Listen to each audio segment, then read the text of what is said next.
Today we are talking all about porridge. So this is going to be like about a 20-minute update on porridge and specifically in type 2 diabetes, because I think this is one of the most difficult ones to think about, especially there's this conversation at the moment around glucose spikes and whether we should be really concerned about glucose spikes. And often the conversation about glucose spikes is focused on health, generally speaking, but we are talking about diabetes. And I think the conversation on glucose spikes has lent itself into the diabetes space naturally. And I would expect that to be the case, of course. But really today we're talking about whether the porridge and the potential glucose spikes that people notice with their porridge, but also forgetting about the glucose spikes, porridge generally, is this associated with better diabetes outcomes, or is it a potential problem? Because there's a lot of misinformation, a lot of miscommunication, a lot of misunderstanding around oats. And I think rightly so in a way, because we think of oats as a very high carb focused food. How is that potentially meant to help with diabetes when we're thinking about reducing our carbs in diabetes? Well, partly we know that thinking about diabetes, carbs isn't the full story. But let's go back to the start of this. First of all, let's give you a definitive answer before we go into it.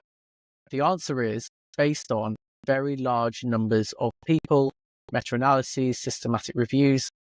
Porridge is associated with an improvement in A1C. That's your average blood glucose over 2 to 3 months. And it is associated with an improvement in A1C if you are non-diabetic and if you are diabetic. So today, for the purposes of this talk, I'm talking about type 2 diabetes. And when I talk about porridge, I'm talking about oats, because porridge is a widely used term for a number of different types of foods. And it's more of a term used in the way that the food is cooked and processed rather than the actual food itself.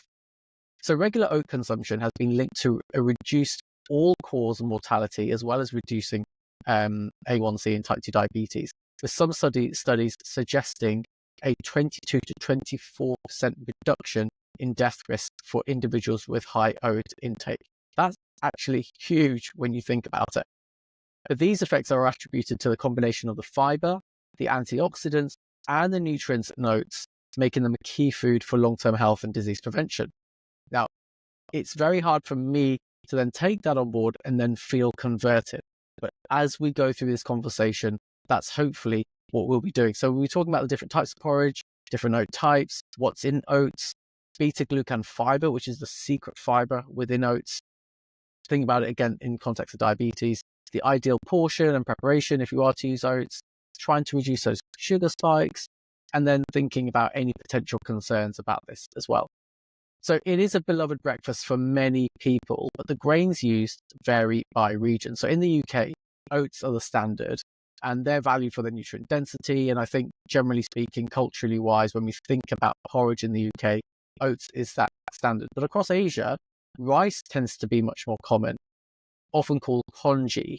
And that tends to be a lighter and more savory option, although it may be higher with the glycemic index. Now in North America, cornmeal porridge is often used as well, often called grits or polenta. People can tell me differently if that's the case. That's based on my research. And I don't live in North America. I live in the UK in London. But that's often a popular choice too, although I often think that oats is still the one that people will be thinking about. So there are other grains too, like millet, quinoa, barley. They're used globally, and they all have their own distinct nutrient profiles. So it's just to note that porridge isn't universally the same across the globe. It really does depend on what you put inside it. But oats tend to stand out because of their beta-glucan content, which is linked to the improved blood sugar control that we find. So let's think about these different forms of oats, and we've got to talk about oats because oats is where the benefits seem to lie. So oats are processed in several different ways, and that affects their texture, their cooking time, and their eventual impact on our blood sugar levels. Steel cut oats are minimally processed, and they are seen to be the best. And they're literally, as described, they're cut with a steel cutter into pieces. The pieces tend to be still quite large, and they tend to have much more chewy texture because it's the full oat there. And they take the longest to cook. So if you want to cook them fully, then they usually take around 25 to 30 minutes, although some people might try and reduce their cooking time. But the good thing about them is that they tend to release glucose much more slowly. So they may help to be better for balancing your blood glucose, especially if you're type 2 diabetic. Rolled oats are more commonly available, and that's the ones that we often find in the supermarkets that we often think about as being related to our health.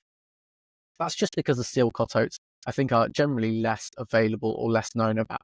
And the way that they are literally rolled, they're flattened, flattened. They're flattened and they're steamed before they're flattened. And that reduces the cooking time to around 10 to 15 minutes. And they retain most of their fiber, but digest a little bit faster than steel cut oats because they've just gone under a little bit more processing. The instant oats are the most processed, and they're often pre-cooked and dried. So that means that they're super, super convenient to use. They often only take 1 to 2 minutes in the microwave, but they're the ones that cause the blood glucose spikes. They may have a little loss of nutrients, and they're probably not great for type 2 diabetes. And I would say that is the area where definitely porridge or oats is one to avoid. The sort of freeze-dried, readily available ones in packets, especially if they've had added flavor added to them. They taste great, but they're really not great for blood glucose. So what exactly is in oats? Well, let's talk about half a cup, so half a tumbler of oats. Roughly, that would be around 27 grams of carbs, 5 grams of protein, 3 grams of fat, and 4 grams of fiber, and only 1 gram of readily available sugar. Now, let's just be clear here. Carbs break down into glucose, but glucose is not sugar. Sugar is a mixture of fructose and glucose together. So when carbs break down, then they break down to glucose. And it's the glucose that causes the glucose spikes. Fructose, another story, but just a reminder, fructose is problematic in type 2 diabetes too, because it affects liver metabolism, and some of it has to be gotten rid of. We can't store it very well, and some of it is then created into glucose. So it's a slower pathway to relating to a glucose spike, but it can affect liver metabolism as well. These are nutrient dense, these oats, when we think about 4 grams of fiber, the 3 grams of fat, the 27 grams of carbs. 4 grams of fiber isn't a huge amount, but when we think about fiber in the context of a whole food, 4 grams isn't too bad, so it's pretty good. But what is it about this special fiber? Well, it's the beta-glucans, and that's what makes them special. Beta-glucan is a soluble fiber that forms a gel, which means it mixes well with water. It tends to become a bit sticky, a bit stuck, and it slows the glucose absorption, and it's meant to make us feel full. Some of you feel quite full after porridge, and this should help to control blood glucose because it's going to slow down absorption of blood glucose from other sources and the blood glucose within the porridge. In practice, I still see people do get some blood glucose spikes. So we're going to come to that in a moment. But the oats with the highest beta-glucans is what we should be looking for. And generally speaking, you want to have an oat that's going to be slow to absorb, so minimally processed. And then you also want to try and look at the beta-glucan content of oats. Steel cut oats, and then look at the beta-glucan content. The beta-glucan content is highest in the UK in a specific brand known as Mornflake. I can't find any others that are higher than that, but I think roughly Mornflake is about double the content of beta-glucan compared to others. If you just bear with me a moment, I've got that data up in front of me. I'm going to try and get hold of it because I think that's really helpful, that we just really recognize here that not all porridge is made equal on this. So let's see if I can just find that table. So yeah, here we go. So Mornflake, the product in it, the brand is Mornflake, and roughly per 40 gram serving, you will get about 2.5 grams of beta-glucans. If we compare it to others, you may be getting around 1 gram beta-glucan. So it's more than double in terms of the content of beta-glucans. So that's something just to be mindful of. So does diabetes A1C go up or down? Let's just look at the broader data and then we'll look at individuals. So studies show that oats help to lower A1C by about 0.47% in North American percentage terms. That is pretty significant. That's pretty huge. That's going around 5 millimoles in European numbers So we're looking at a drop, say, for example, from 50 down to 45. That would take someone down from a diabetic range to a pre-diabetic range. So regular oat intake may also reduce fasting glucose by 0.39 millimoles per litre, and that's based in meta-analysis studies, but this remains a contentious issue related to spikes. So those meta-analyses were published in Nutrients, a journal, and also the BMJ, which showed that reduction in A1C. But let's just look at spikes, because glucose spikes, the story of diabetes is not really related to glucose spikes. I know, shock, right? Diabetes is not directly related to glucose spikes, but if you have a lot of glucose spikes, that can give me an indication potentially whether you might be putting yourself at a higher risk of developing diabetes or whether you might have insulin resistance. When we consider diabetes and measuring blood glucose, for decades we haven't considered the glucose spike, aside from one point, which is the glucose tolerance test, which is essentially a glucose spike, a forced glucose spike. And we don't really use it anymore, but it's certainly used in diagnosing gestational diabetes because essentially we can pick things up earlier. An A1C is an average over 3 months. If we're going through a pregnancy of 9 months, that's not ideal. Ideally, we want to pick this up sooner, and that's where a glucose tolerance test may be more useful. So glucose spikes can indicate insulin resistance, but I think the term insulin resistance is confusing. And we're going to go on a tangent here about insulin resistance. Insulin resistance, when we use the term, it suggests that our insulin isn't working properly. Now, that isn't actually true. A better term is probably cellular resistance, because the cells are resisting the action of insulin. I'll just say that again.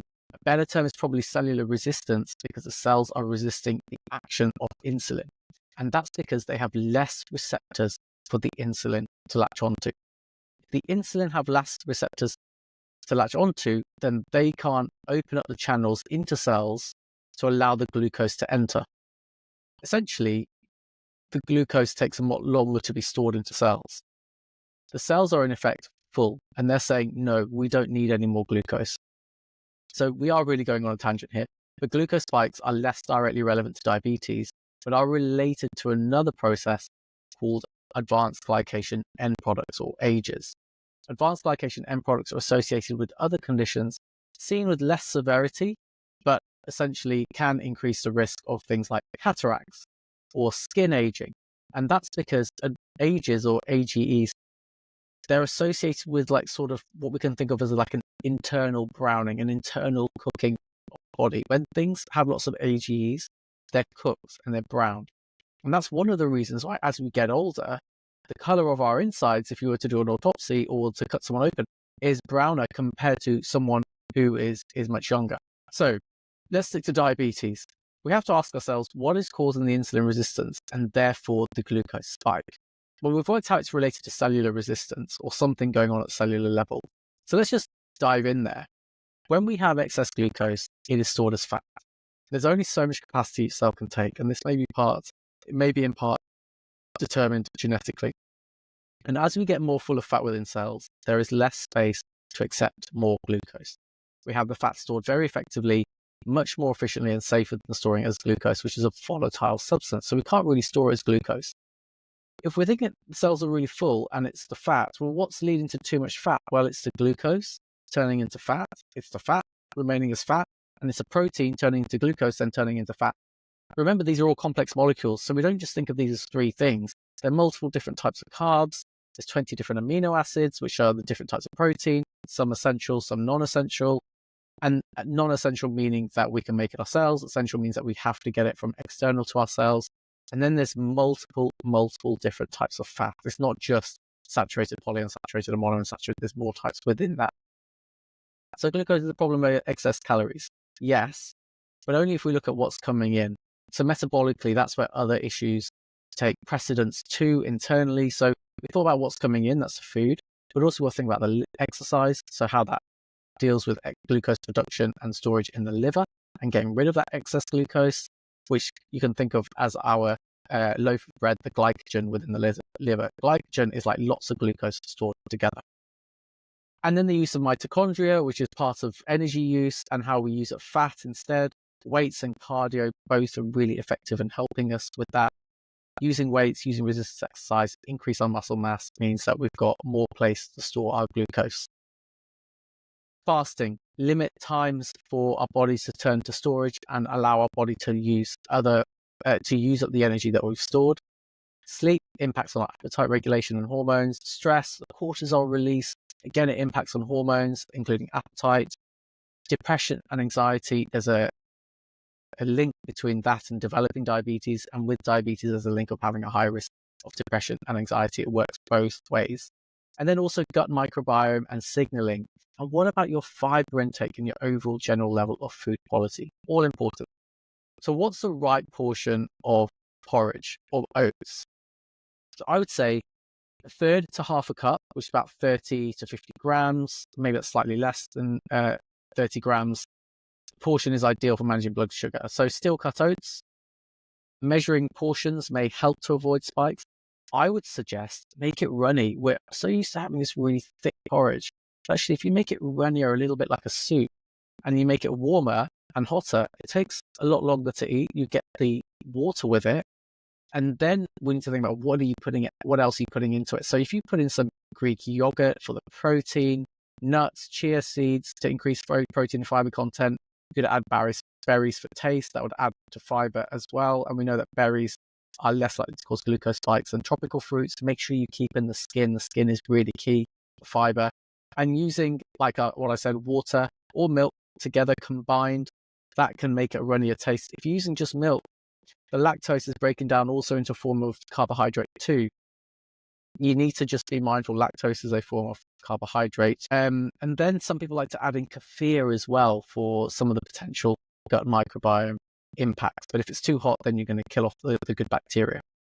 So we've covered that the instant oats could cause glucose spikes and are causing the blood glucose to rise very much. I have seen it with my clients where even if they're eating porridge in a certain way with lots of chia seeds, kefir, yogurt, all the mixing together, they're still getting glucose spikes. Now remember, when you are type 2 diabetic, you are going to get insulin, you're going to be getting glucose spikes, even on the smallest amount of carbs, because you're insulin resistant. But then it's the measure of how much does that keep you full, how much fiber is in there. So I would look at the combination of everything together, the berries, the chia seeds, the nuts, the yogurt, the kefir, all of that with the porridge, and making sure that you're not using too much of the oats, adding more water in, keeping it nice and warm, having a nice hearty bowl of that is hopefully then going to keep you fuller for longer.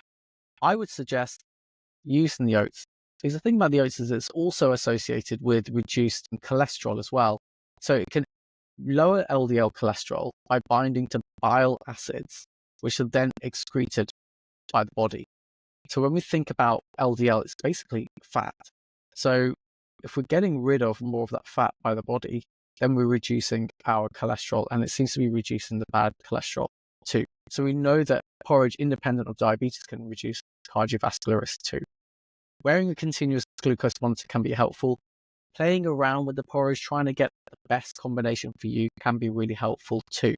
So in summary, porridge, based on massive population-based studies, improves blood glucose control. It can reduce A1C by about 0.47%, which is really quite significant. There is some issues with glucose spikes. There are better ways to have it. Does glucose spikes mean diabetes or poor diabetes control? No. Could it potentially impact your feeling of fullness and your overall calorie intake? Potentially. But as we've discussed, there are better ways to take in porridge, and hopefully overall becomes a really good, healthy part of your diet. Anyway, we'll check in soon.